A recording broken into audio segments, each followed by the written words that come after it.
The creatures of the floodplains are under attack by a nasty intruder.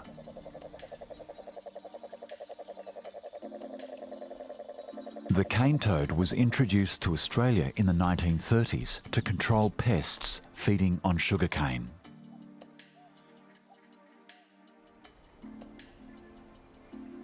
Unfortunately, the toads preferred to consume the native wildlife.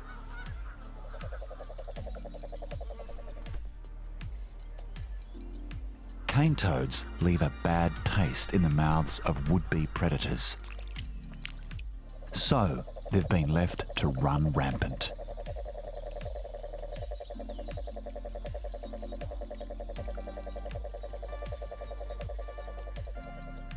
This male is a gluttonous brute. If he can swallow it, he'll eat it.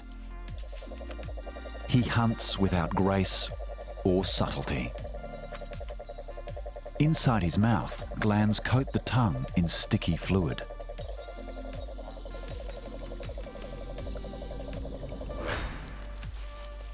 The tongue flick lasts only 10 milliseconds. By depressing his eyeballs into his mouth palate, he forces the meal down. In these dangerous waters, most creatures as small as the toad keep a low profile. This brute, however, enjoys his meal out in the open. Because this toad is full of more than just swagger. His defense oozes from his skin. Glands behind his eyes secrete a deadly hallucinogenic toxin. Unwary attackers suffer a long, drawn-out death. Cane toads can live up to 15 years, and while adults tend to be thuggish loners, younger generations knock about in gangs. They swarm over the marshes, devouring anything in their path.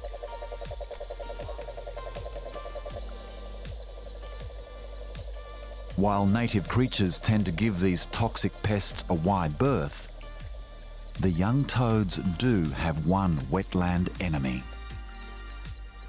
The keelback snake. Endemic to Australia, these snakes hunt toads, albeit with middling success. Keelback snakes carry a genetic tolerance to cane toad toxin, at least in small doses. This trait is inherited from ancestral keelbacks that evolved among toads in Asia. The smaller the toad, the fewer toxins it produces.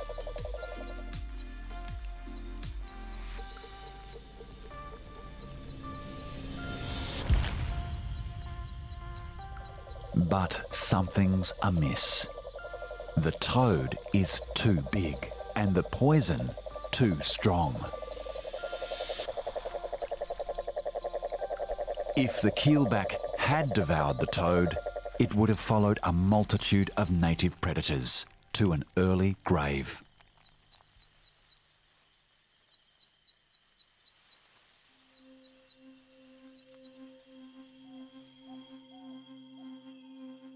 While the keelback might not always come out on top against the cane toad, there are others that do. Ants are among the few native species unaffected by the toad's toxins. These minute warriors wage war in armies. With strength in numbers, sharp mandibles, and caustic fluid fired from their abdomens, they have overcome a toad. The toad's natural defense of standing still and letting his poison deter attackers only makes their task easier. Within a few days, there will be nothing left but bones.